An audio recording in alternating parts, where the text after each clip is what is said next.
She's back.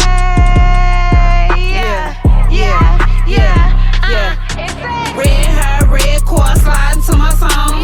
Yeah, I look good when I put that shit on. True religion jeans, ass out, red thong. Hey guys, I am back.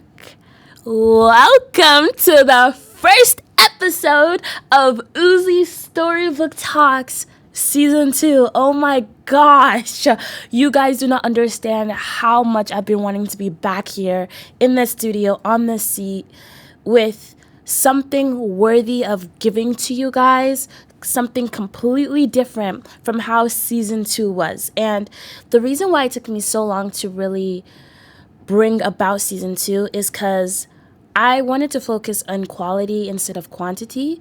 I wanted to make sure that I was putting out something that was worthwhile for you guys and not just putting out episodes just to put out episodes. So I took some time. I took a year actually. For those know, I started I think January of 2024, and I took a little over a year to really bring back what I wanted to give out. Does that make sense? It's okay. I hope you guys understand what I mean. But yeah, so basically I really wanted to take the time to really just reclaim a new chapter and really bring something worthy of you guys listening to. So that is what I took the time to do, and I am back with that quality, and I'm so excited for you guys to just see what season 2 is gonna come about. Thank you guys so much for coming into this episode and for joining me once again. And today I will be talking about, well, before I actually go into that, let me even talk to you guys what season 2 is going to be about. So season 1 was a lot on getting to know you guys, who I am, and what Uzi is. So as I told you guys in the last season, for those who don't remember, Uzi stands for every individual letter of my name. So OOOSIE, Amatalani, Amawanyola, Oyinkoinsola, Sulola, Ifeloa, Elizabeth. So those are all the names that my parents have given me.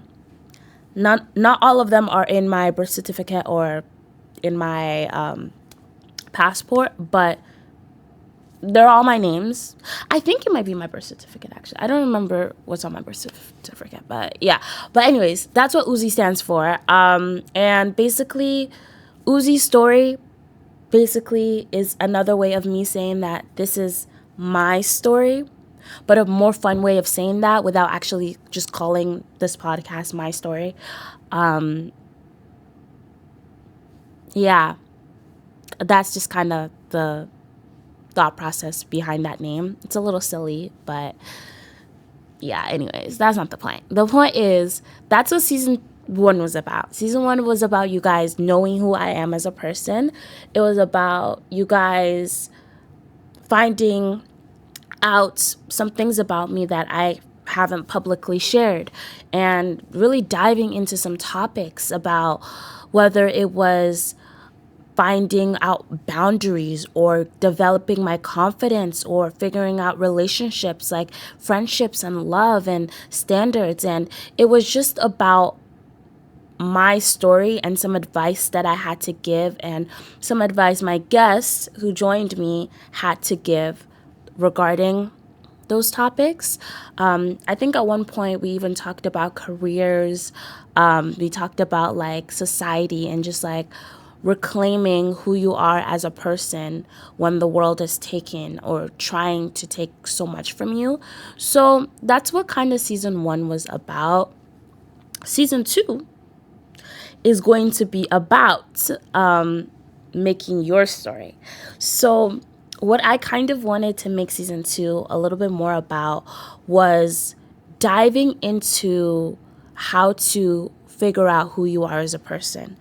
One of the things that I had to undergo throughout the year of trying to figure out what I wanted season 2 to bring about was I had to go into some self-reflection about who I am and who I want to be, and things about me that made me who I am, and the journey that I had to go through to get to where I am today.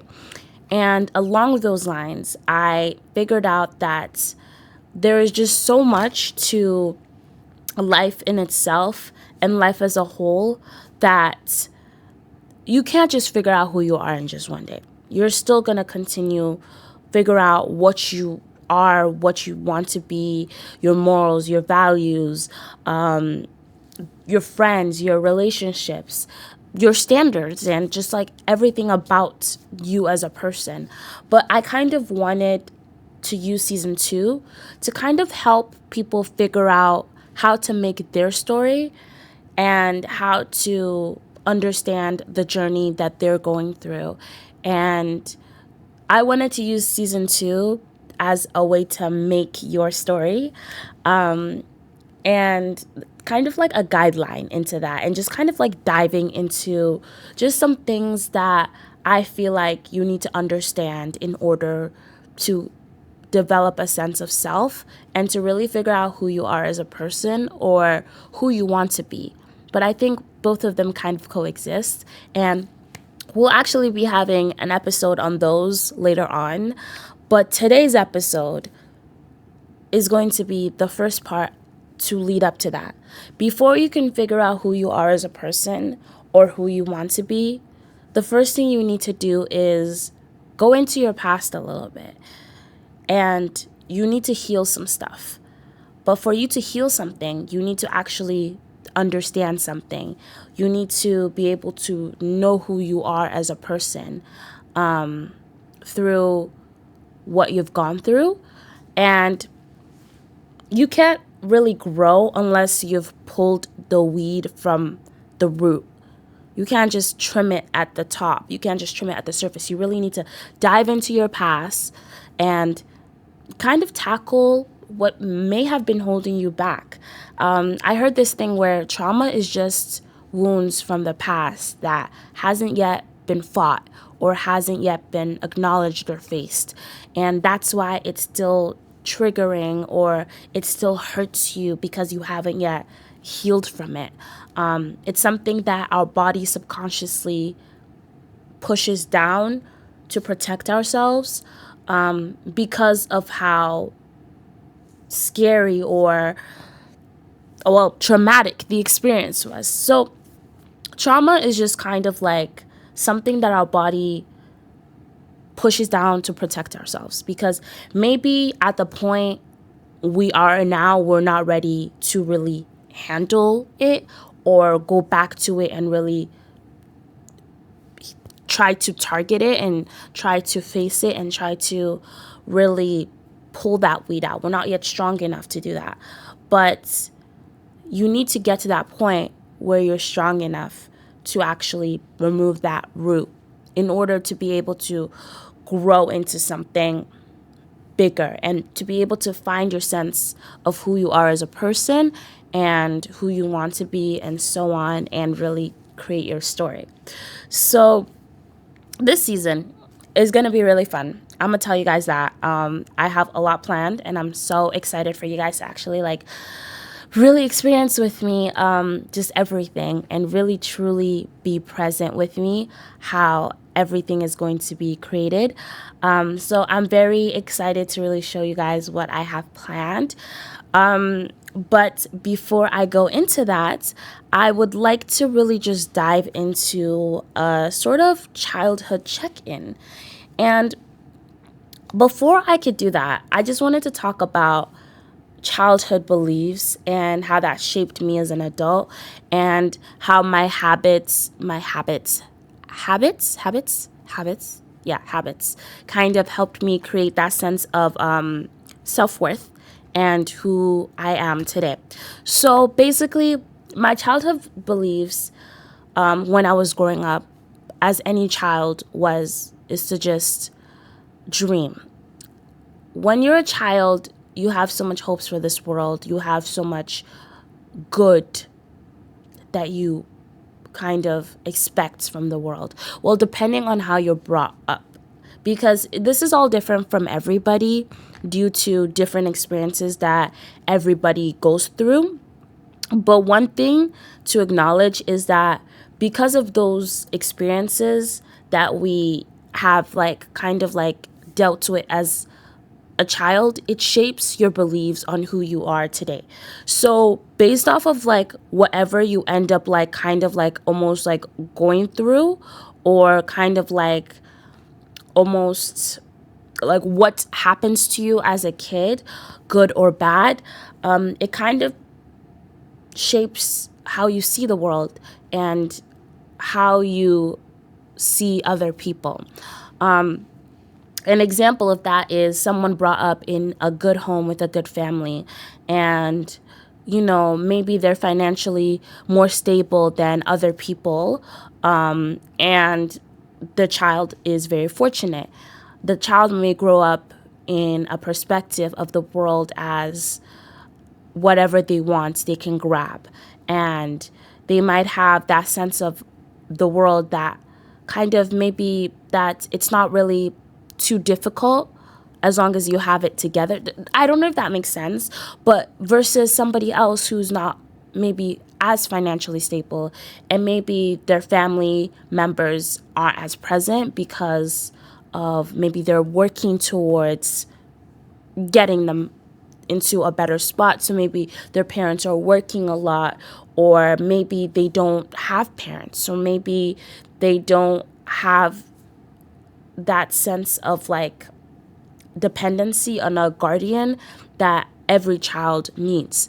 So that could create another perspective of I'm on my own in this world, and I kind of have to fight through in order to be seen, or I have to work extra hard in order to just get basic living needs, like just to pay rent, just to have food on the table, just to buy clothes, So that child belief of like how you see the world, it does depend on kind of like everything. It depends on your experiences as a child, and it will affect you growing up. It will affect how you target things and how you face things and how you decide to move forward with your life.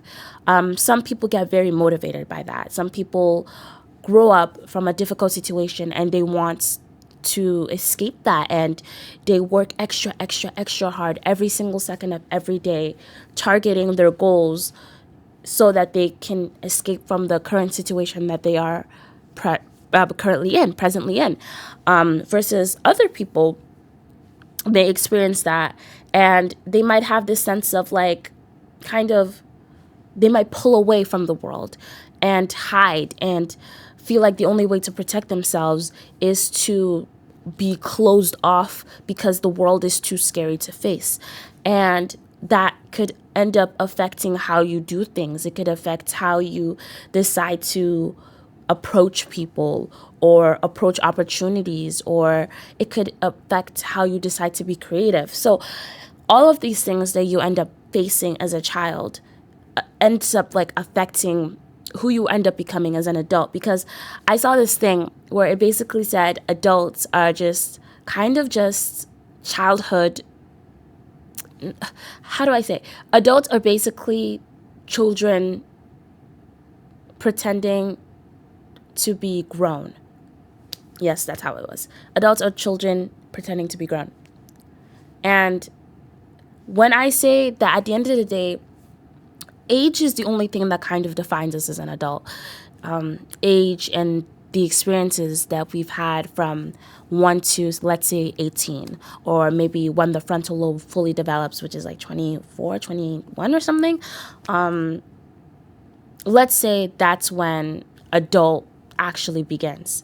So from age 0 to age 21 is the experiences that you go through, and whatever you go through after is what kind of makes you an adult. Like, you pretty much have 20 years to learn how to figure out the rules of this world and how you're supposed to live your life in a positive way, beneficial to either society or other people or yourself, or in a way that doesn't harm other people and abides to the rules and laws of the system. And if you don't learn it within 25 years, if you make a mistake, now you're sentenced into isolation, and you have to think about why you're not yet there and how to become there. You have to kind of reflect on your actions, which is kind of funny because honestly, I kind of think of prison as being grounded. It's kind of funny to like actually say it like that, but like I think of prison as like when you make a mistake and your parents are like, go to your room, and you can't see your friends, and you're not allowed to use your phone, watch TV, and pretty much all you're obligated to is eat, sleep, and if you have homework, do it. Prison in that sense is eat, sleep. I'm pretty sure there's like prison tasks that you have to do, like I think like jobs like gardening, or like some people are in the cafeteria. I'm not really sure too much on how prison works, but I'm pretty sure based off of like the documentaries and the films I've watched, that's kind of how prison is. Yeah, don't quote me on that. But yeah, basically, I kind of see prison as almost like being grounded. And it's like almost your parent taking away that freedom temporarily, your parents being the system. Because at that point, you're at the age where your parents are not almost, they're not yet strong enough to kind of hold you back. Like, as a kid, if you make a mistake, the police will send you to your parents. And your parents are the one who handles you because, you know, you're small enough to be able to put in, I don't want to say confine, like that sounds like abuse, but like almost just like to not control, but to train.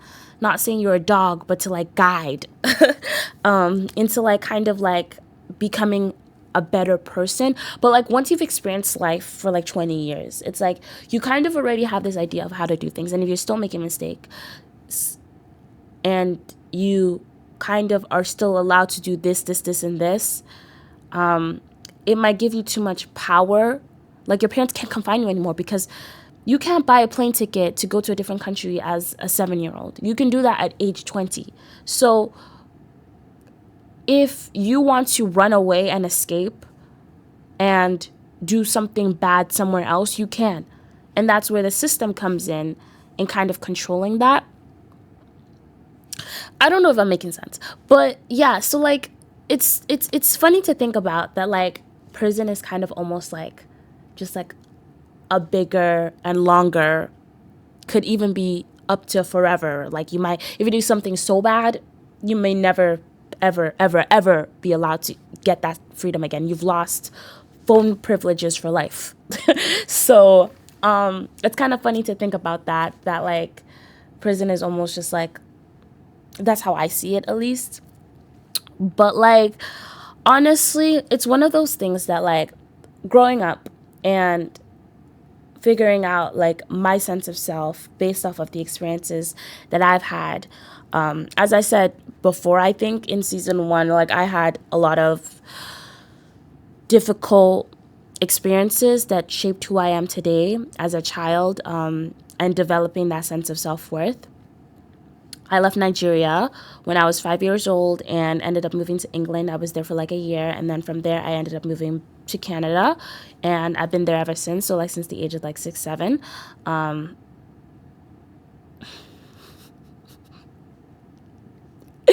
I hope some of you guys know why I'm laughing.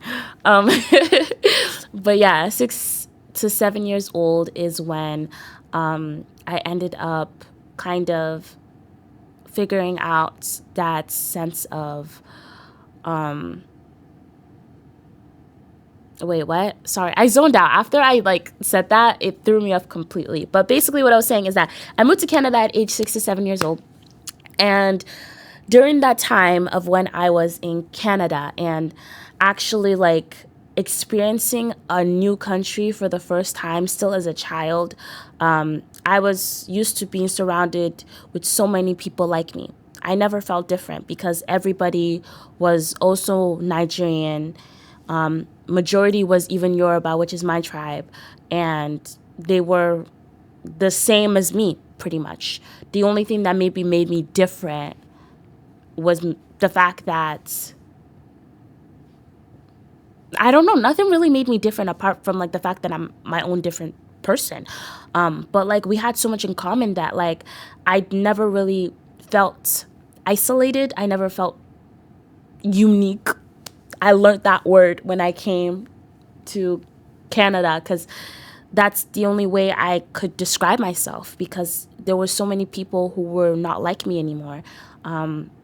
They didn't look like me. Their hair texture was different. Their eye colors were different. Their heights, their everything. I was surrounded by so many different people. And I kind of saw that as well when I was in England. So it wasn't like the first time I saw that.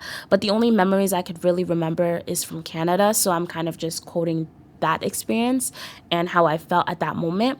I probably didn't feel as surprised because of the year I was living in England. I think that helped me kind of grasp this new sense of reality. But I do know that like growing up, in a predominantly white school, like I've always said in my last season, it definitely impacted how I grew up as a person. It impacted through the experiences I went through that I might have not have experienced in Nigeria. The most maybe is that I'm darker complexion, but even still, there was a lot of people in that similar skin tone and darker and lighter, and we were just all kind of like within the same like color scale. Does that make sense? Like it wasn't too different. Like it wasn't complete opposite versus like when I came here. And it's like I saw a difference visibly, and even through different cultures that was brought into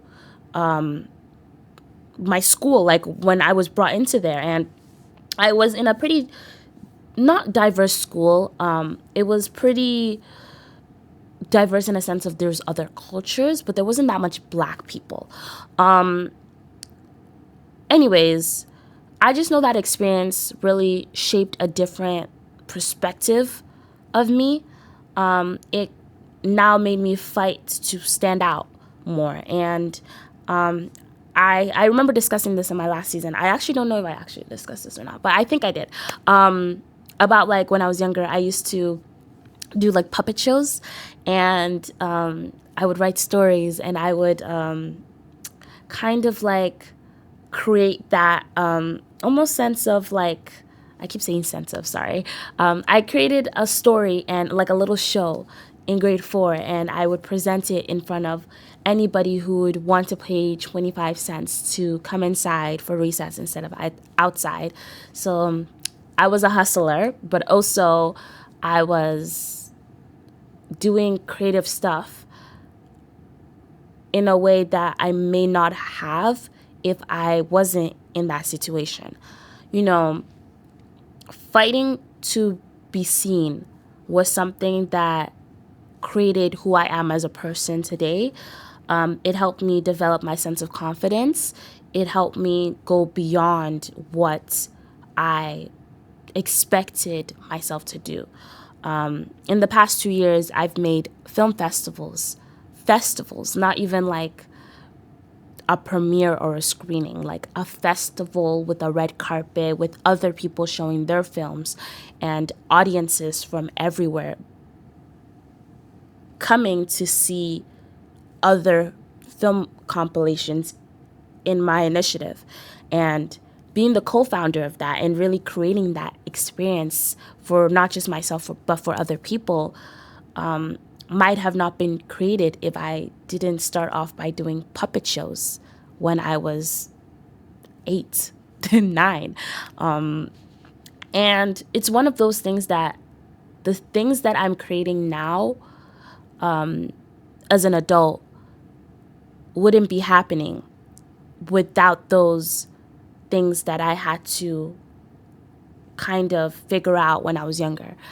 And honestly, it's very true when people say your environment and the people around you and your parents and your friends, they all work together into developing who you end up being. Because the environment shift from Nigeria to Canada, the surrounding shift from being surrounded by Nigerians to being surrounded by people of all cultures and all ethnicities and all races,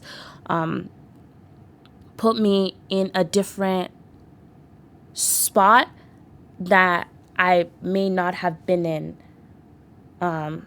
today. I may not even be doing this podcast today. I may not be talking to you guys right now if I didn't go through that and if I didn't have those experiences. So honestly, childhood has a really deep impact on how you even see love, safety, your worth. I consider myself a big lover girl. I think that correlates with my name. For those of you guys who aren't Nigerian or Yoruba, my name is Ife Olua, or Ife for short, and Ife in Yoruba translates to love. I think I said this on my last season, but for those who don't remember or aren't familiar with that name, that's kind of what it means.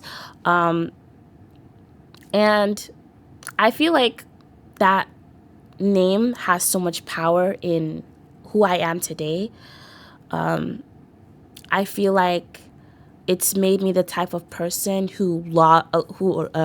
sorry, my words just kind of scramble sometimes, who loves so deeply, so much, sometimes too much, sometimes to people who may not deserve it. And it's one of those things where it's like that love that I have to give as a person in every era of my life, it goes so much into why I'm so passionate about my career, and why I'm so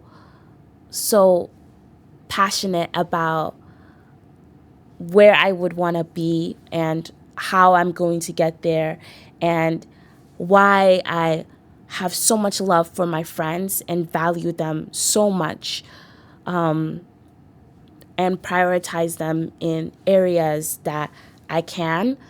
And same to go with my family, and same to go with just everything. And I feel like that name has so much power.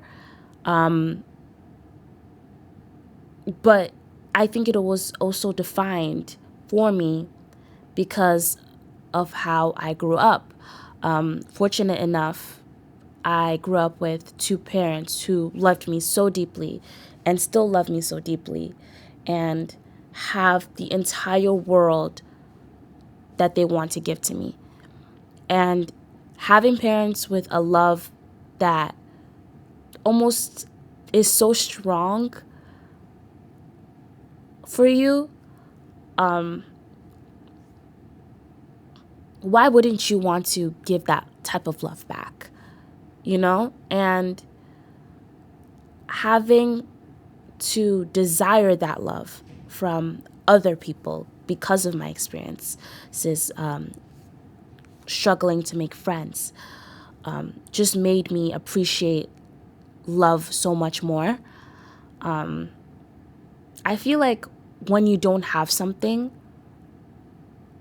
when you do get it, you have a deeper sense of value for it. Growing up, as I said, I struggled a lot to make friends. And that's why I put myself out there in ways that, I had to push myself more so that I could make those friends. Because if I decided to hide in a corner, I may not have been seen. And the times that I did, I wasn't. So I had to push myself more so that people could see me and so that I could create those friendships, because I felt like if I didn't speak, if I didn't act, if I didn't bring myself to those areas where I could be acknowledged, that I would just be ignored. And when I did start to make friends, It only made me want to appreciate them even more. And honestly, those friendships that I created, that I have in my life today, even the ones that I lost and the people that, were in my past that may not be here today, they still shaped who I am as a person, what I accept from others, what I expect from others as well. Accept and expect. So it's just one of those things where I feel like that also really shaped how I see love, how I see loving people, and how I desire to be loved. And I love my parents so much. I love my friends, my siblings, and I could see how love can be shown in different ways. Sometimes love isn't always shown in ways we expect it to be shown. Sometimes when you see things being shown one way, you think that's the only way that love can be shown.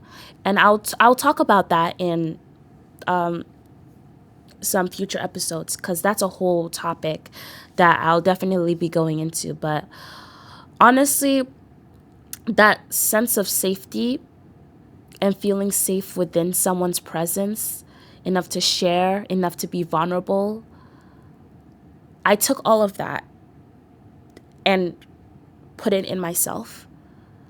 And now I feel like I'm at the point in my life where I don't need other people to feel safe and vulnerable. Right now, it's just me and a camera.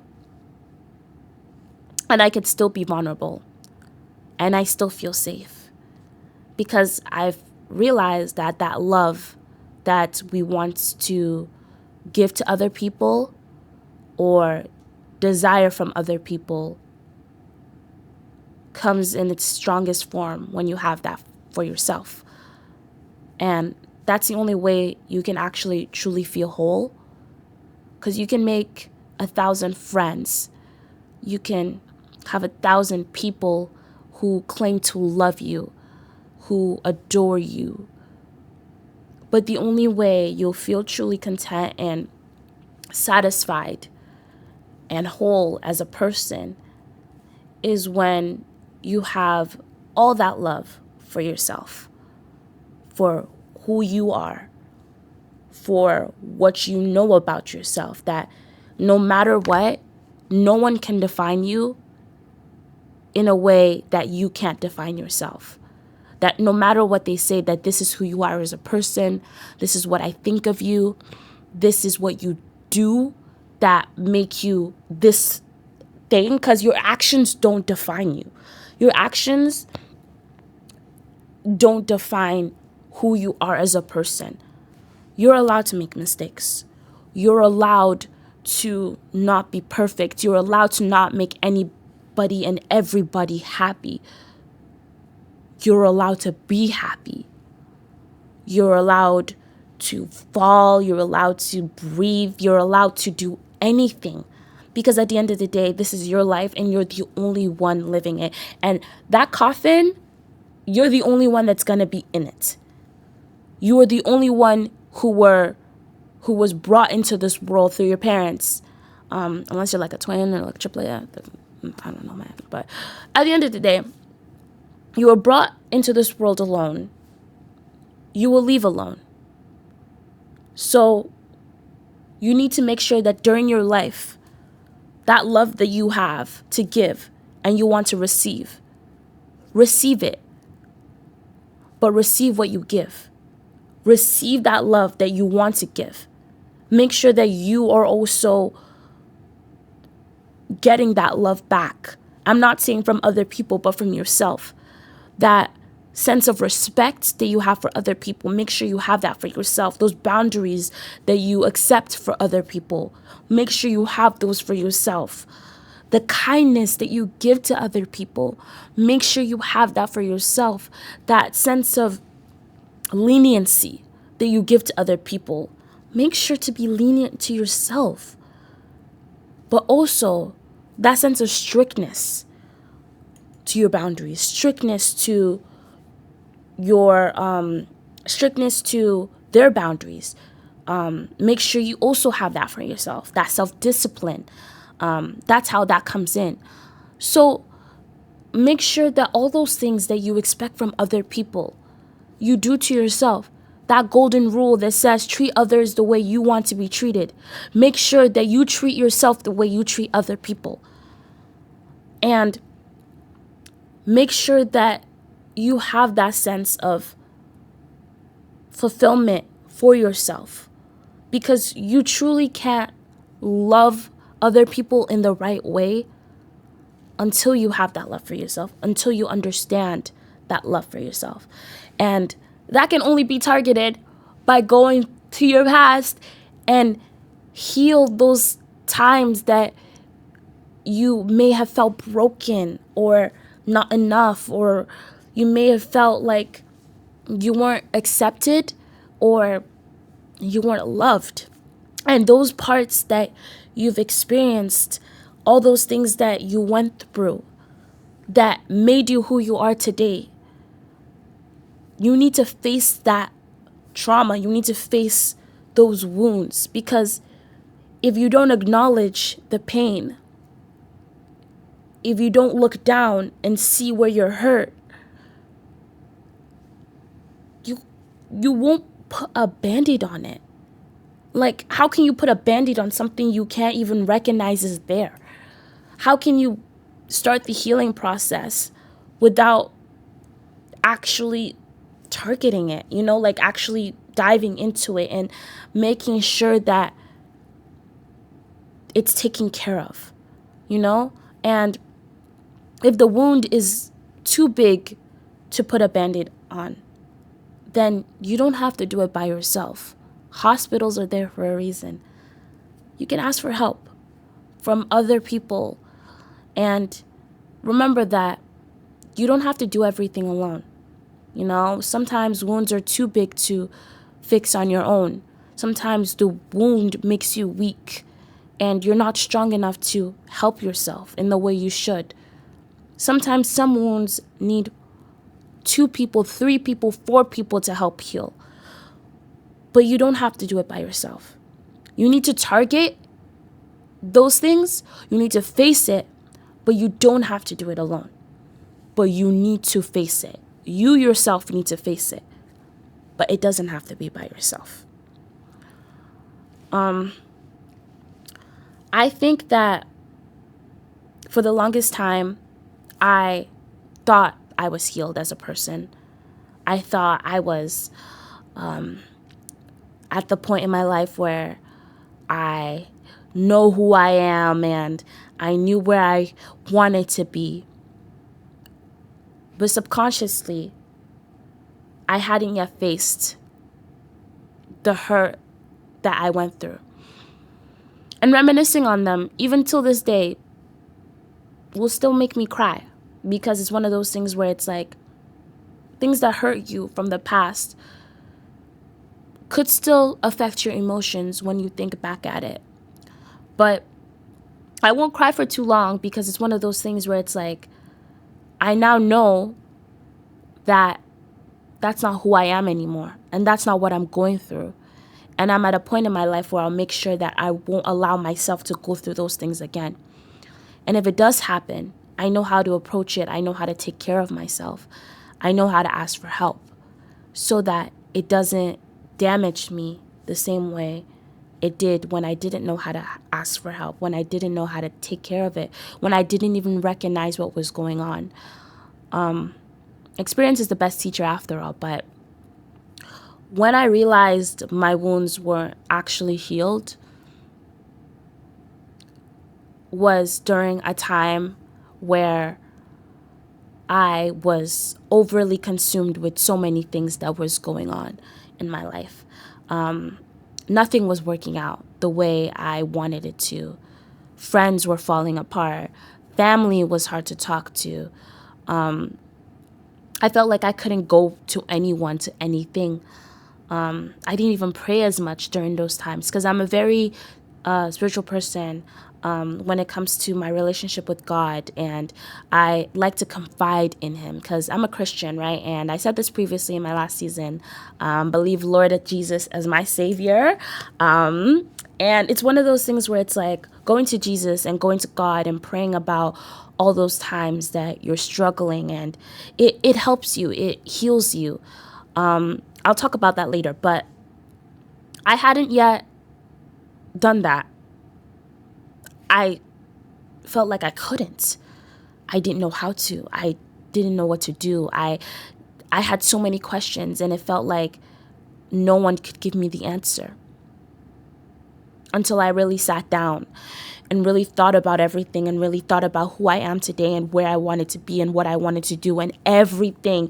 I also thought about what I went through as a kid and how that affected what I was currently facing.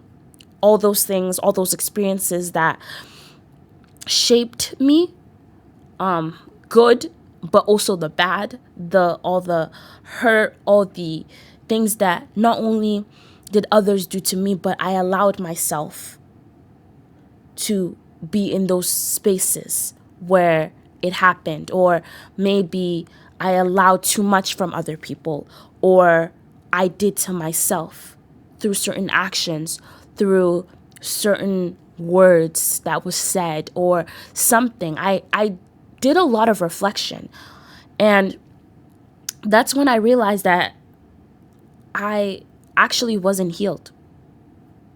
I was just covering up this scar with a t-shirt, acknowledging the pain, knowing that it was there, recognizing it maybe, but not doing anything to treat it, not taking the time to actually take care of it, not asking somebody else to help me take care of it, and actually confiding in those experiences that I went through and really trying to heal from it.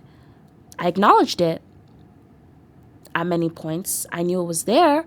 I knew I went through them. I knew that maybe it made me who I was at that time, but I never truly tried to heal it. Like I was just aware. And even now, I'm still on that journey of healing my childhood self, because if I don't heal that self, then I won't become the adult that I want to become. And I think healing your childhood wounds, it's one of those things where it's like a lot of people are oblivious to actually how deep those wounds are. Sometimes surface level, it looks smaller, but you don't even realize that it's been infected deep down, and you don't know that it's actually worse than it appears to be. And it's one of those things where it's like growing up and really going through the things I went through, I undermined them more than I should have. I didn't truly acknowledge how deeply it hurt me. Maybe because I didn't know it was supposed to hurt me. I didn't know I was allowed to feel. I didn't let myself feel. I always pray for the spirit of discernment to acknowledge things about other people, to be more socially aware, but also within myself as well.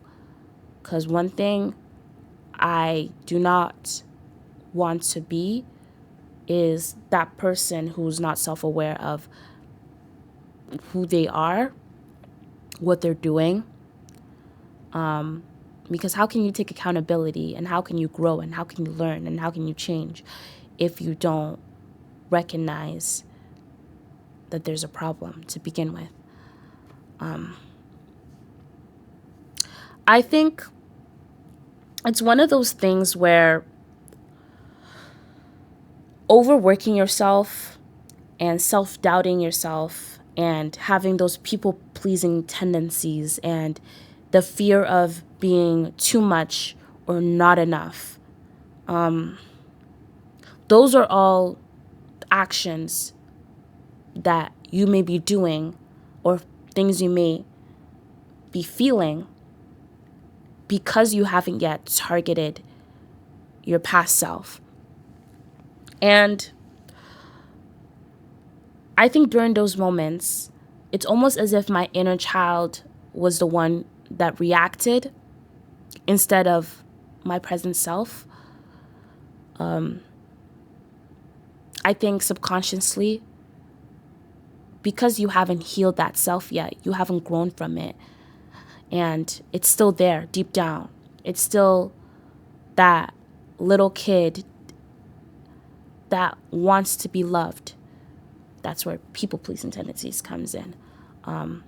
Over strives to be seen, always constantly feeling like you're doing too much or not enough. Tries to walk on eggshells almost, kind of like scared to take risks. That's where self-doubt comes in. Does a lot to make sure that they're accomplishing all the things they need to do in order to be recognized. Maybe it's academically or sports-wise or creative-wise. That's where overworking tendencies come in. All those things that you felt as a child that you maybe undermined or didn't recognize subconsciously affects those traits that you end up doing. And it's the reason for it. It's the reason that you doubt yourself. It's the reason you overwork yourself. It's the reason you people please. It's the reason you fear of just that validation that you crave from other people. You fear of maybe you're not enough, you're too much, you need to do this, you need to do that, you need to whatever. And it's just like you need to really truly heal from those times to be able to be present, to be able to be aware of everything, of what you're doing, because subconscious actions happen because you're unaware. And I saw this thing, I actually wrote it down. Wait, down in here? It's, what is it called? Wait, I actually have to find this. Behavior. Behavior is unconscious ways you present yourself to the world. That's where the behavior comes in. I learned that in one of my classes, and I thought that was just like, wow. Like I never thought of it like that. When people say you have bad behavior, they're not talking about things you know you're doing sometimes. Sometimes you're talking about the things you do subconsciously, but how that's appearing. I'm not saying now you should start be like overly thinking about how others see you and care too much about the perspective of others. I'm just saying you should be aware of what you're doing. Be aware of who you are, so that if someone comes in and it's like, oh, you're this, you're selfish, you're annoying, you're this, you're that, you could be like, no, I know myself. I know what I do.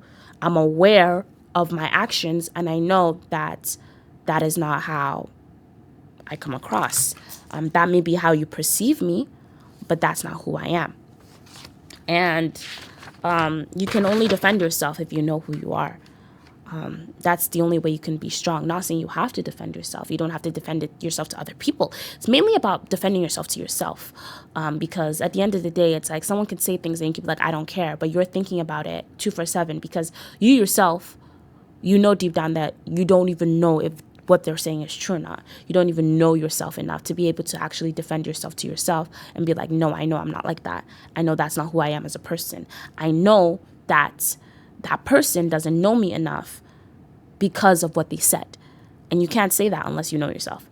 I think that healing for me has started to look like getting closer to God, and confiding in him during those times where I feel lost, because remembering that even if I don't want to talk to a person about it, I could talk to my creator about it. I could create that friendship with him because he wants to be my friend. He wants to love me. He wants me to love him. He does love me. And it's one of those things where it's like, healing comes when you acknowledge not only your pain and your hurt and your struggles and your wounds, you acknowledge the problems you have. You acknowledge your actions, your thoughts, because sometimes you may not do something, but it's about what you want to do. And that may not always be something that's good. So acknowledging that you have those bad thoughts and those desires to maybe even do stuff that you shouldn't be doing, or it's not something you want to do as a person. It's not who you want to become and how you want to be identified and who you are.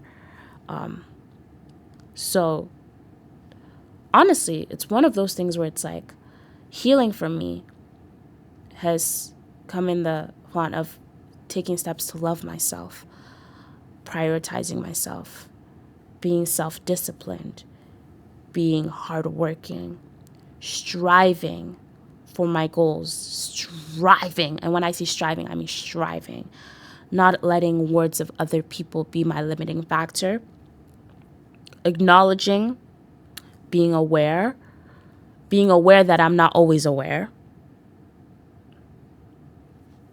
Did you hear what I just said?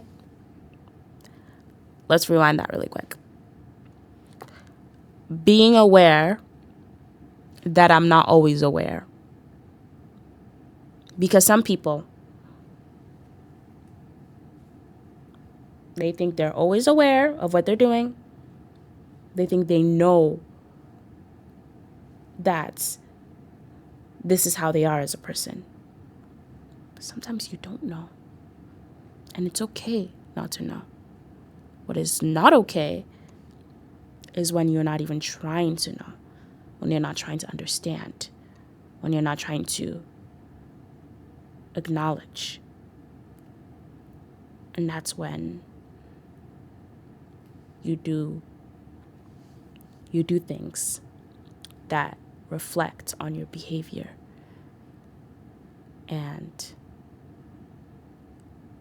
it can create things like narcissism. I think I said that right. Narcissism. Or I forget the other words, but you get what I mean. So just be aware, that you're not perfect. None of us are perfect. Like, we're human beings. And that's okay. Sometimes we're not going to be always aware of what we're doing. But when someone does tell you, hey, this is how you're acting, or this is how you're coming across, yes, you can defend yourself and be like, oh, that's not what I intended to do. That's not who I am as a person. But if they're talking about your actions, especially your actions, and they're saying, hey, this is what you did, and this is how I define, or this is the definition of this, the action is looking like this definition. Maybe just be open to it and be like, okay, maybe I need to do some self-reflecting. Maybe I need to really think. Because let's just say we all need to think. You're not an exception. So some people just need to reflect. By some people, I mean all of us. And honestly, it's just one of those things where it's like, you also need to think about, what am I doing wrong in this situation? What did I do? What did I say? How did I act that this person is interpreting me like this? Because sometimes it might be projection. So it might not actually be your fault. It might be their assumption based off of who they are as a person, projecting that into you. And that doesn't mean that defines you. It just means that you need to reflect and be like, okay, this is what they're saying. Based off of this, let me divide it and actually tackle what it is that is going on here. Is it projection? Is it something I actually do? Is it something I need to be aware about that I do so I could change it? Because you can't change what you're not aware about. You can't heal what you don't acknowledge. Or is it just them kind of like defining me based off of their insecurities, or projecting bad characters within themselves and assuming that I'm that way because they're secretly, subconsciously that way, or maybe it's a traumatic experience that they've been through that is similar in what you're doing, that they are recognizing at the same experience, or maybe you're that type of person like that other person was. So really just think about it, reflect on it. You can defend yourself, but also make sure that you're being aware that you also need to reflect on what you're doing that took part in that assumption. I'm gonna say assumption for now because we don't know if it's a fact or not. We don't know if it's a fact or not, or yeah. Anyways, so healing for me has looked like that, and it started to feel very good.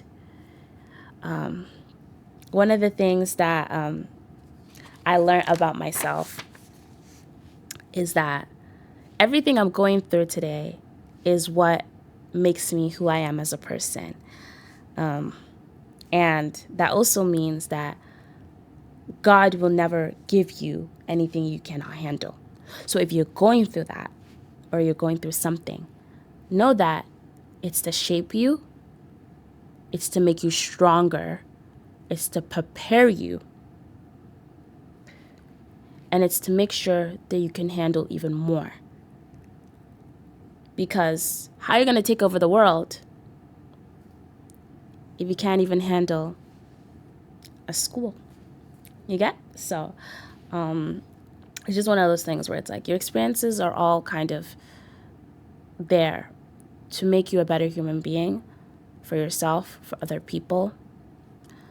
So that childhood trauma, those hidden wounds that you need to face, make sure that you acknowledge the fact that those were there. Those experiences, you had to experience them, but you also have to heal them in order to be able to handle much more bigger things, much more harder things. Because hate to break it to you, the world is very cruel. And there's going to be more even worse things that are going to happen. And you will be prepared for it. And it will be something you can handle. Because there will be no experience that's there for you that you're supposed to overcome, that God wouldn't place to you if he didn't think you can handle it. And if you feel like you can't, go to him for strength, because he handles it all. So if you go to him, you already know. You already know you got it. You already know you got it in the bag. Like, you're telling me I got him handling it for me? Jesus, take the wheel. You get what I mean? Like, he will handle it. And that's literally all you need to do. Just sometimes you just need to let go. Be like, okay, God, I know I can handle it, but like, just please, just take the wheel. Just please. Like, and he will do it. Because like, what father will say no to a child asking for help? Their child asking for help. Something that I really wanted to start doing in this podcast is kind of interjecting you guys and your reflection your letter to your childhood self. Well, based off of this episode. This episode is kind of like a reflection of our childhood, our hidden wounds, our hidden trauma, kind of targeting that. So what I would tell my childhood self, first and foremost, I would let her know that she's beautiful. It's corny, but it's something that wasn't told enough to her as a kid. She didn't feel it because of her environment. And I think it's something that I would want her to feel. I would want her to know that there's nothing wrong with her. She doesn't need to change things about herself to be loved or seen. She should still put herself out there, because that skill that she built ended up making her who she is today as a person. But she should also make sure that that love that she desires from other people, that love that she gives to other people, she should also give it to herself, because she's kind of forgetting someone very important that's going to always be beside her, that also needs love too. So that's kind of what I would tell to my younger self. I wouldn't want to say too much, because she needed to go through those experiences. Otherwise, I wouldn't be here today. She needed to experience it. But I would remind her some things that might make those experiences a little bit easier to handle. Because as much as she did handle it, it was a lot to go through as a kid. And here is a reflection from one of you guys. Their name is kept anonymous, and it's a reflection based off of this episode's theme, which is that addressing your hidden wounds. And this is actually a letter to their childhood self. I will be playing. What's good, big head? You know, we've never been good at heartfelt messages, at least verbally. We typically tend to write them. But I was told to sort of give a letter to my younger self, so I'm gonna try it. For starters,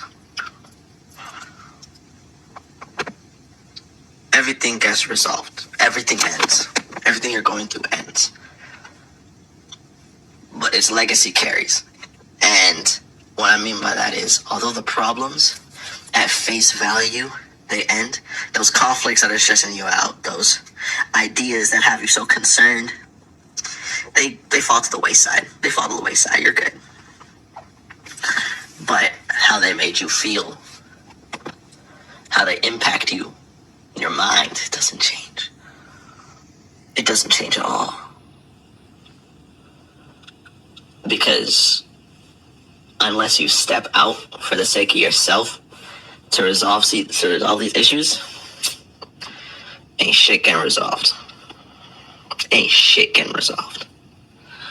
You know?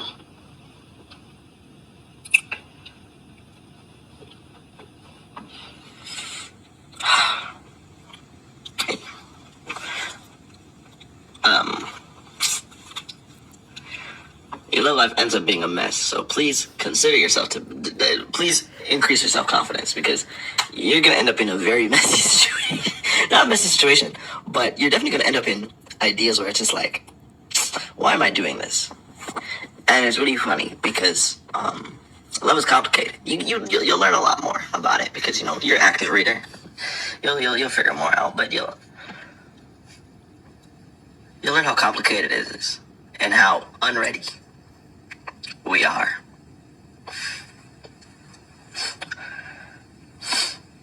And no amount of any circumstance will ever change that. On the bright side, though, you're gonna end up being very obsessed with black women. So hey, a win is a win. A win is a win. Win is a win. School wise, bro, you gotta go U of T, so you get to leave Calgary. So don't worry about that. You're at U of T, you get to leave Calgary. You get to be an artist, but not in the way that you think. And I think that's important. You need to understand that the unexpected is probably what's gonna come to your life, because I think God knows how good you are at handling it. And so he'll give you the funniest circumstances, the most unreal plot twists, and you'll enjoy it because that's how we chose to live life. I don't really know if I got any advice for you, but I will tell you that you will understand why your name is the way it is. And in your lowest moments, your name will give you strength.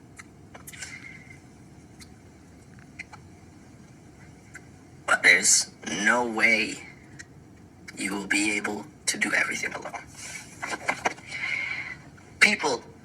The people you hate, like, you know how you think about how you hate people, bro? You're gonna have to get over it. Trust me. Every time you take a picture, you'll see God smiles back. So, don't sweat it. It'll be fine. Somewhat. I don't want to. I know how much you hate spoilers, so you know what I'm saying. You're welcome, though. Oh yeah, and we're hot now, so there's that. Shout out to us, am I right? Shout out to us.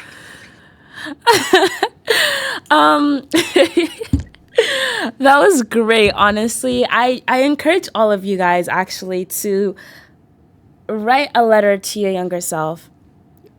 Speak a letter to your younger self. Maybe save it in your recording notes and just listen to it. Every single time you have that sense of self-doubt, or your inner child comes back out, because sometimes it will during certain actions or certain experiences. You get vulnerable and you feel like a kid again, and you'll need to hear that.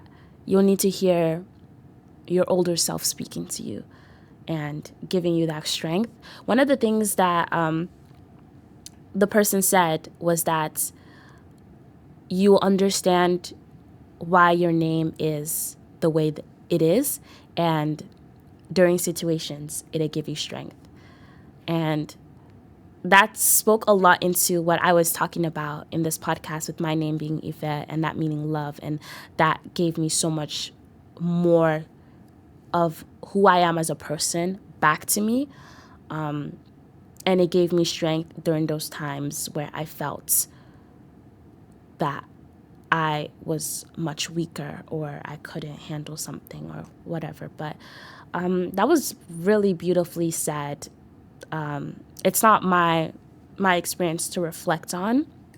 It's just something I wanted to share because I wanted to, as I said, get into a habit of doing like an audience from far away and bringing you guys in here. You know, maybe you guys are too far to join me as a guest or unable to because of schedules, but if you could reflect on the theme and I could share that with everybody else, then I'd love that. And if you guys want to reflect on a theme during an upcoming episode, you can stay in touch on my social media, Uzi Story, OOOSIE, Story on Instagram, or LIZSULOLA on Instagram, which is Lisulola, and just send me a DM or just be looking out on the story because I will have a point where I'd post like a prompt saying like, oh, whoever wants to reflect, send me a DM or something like that. And then based off of like this theme or whatever. And if there's a certain theme that really interests you or you have something to say regarding that, just respond or shoot me a DM. And I'd love to play your reflection on the theme during our next episode. But it felt so good to talk to you guys again and talk to you guys about everything that I have for this season and just really start, because that is something I've been wanting to do for so long, and I took the time to really do this.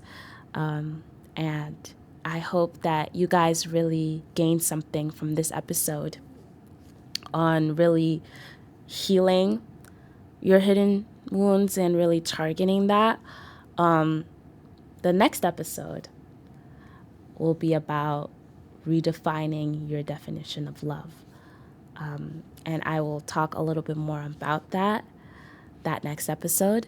But let me just say that is also needed in order to really shape who you are as a person. And that episode is going to be a little bit more fun. No spoilers, but just stay tuned for that. And I can't wait to show you guys what I have to bring, who I have to bring. And I will see you guys on the next episode of Uzi Storybook Talks. Thank you guys so much for joining me today. Oh my gosh, my cheekbones hurt so much from smiling. I'm just so excited to just... Anyways, let me shut up. I'm sure you guys are so tired of my voice. I've been talking for like an hour. Anyways, I will see you guys on the next episode. And have a beautiful rest of your day or nights whenever you're listening to this. And I'll see you guys next time.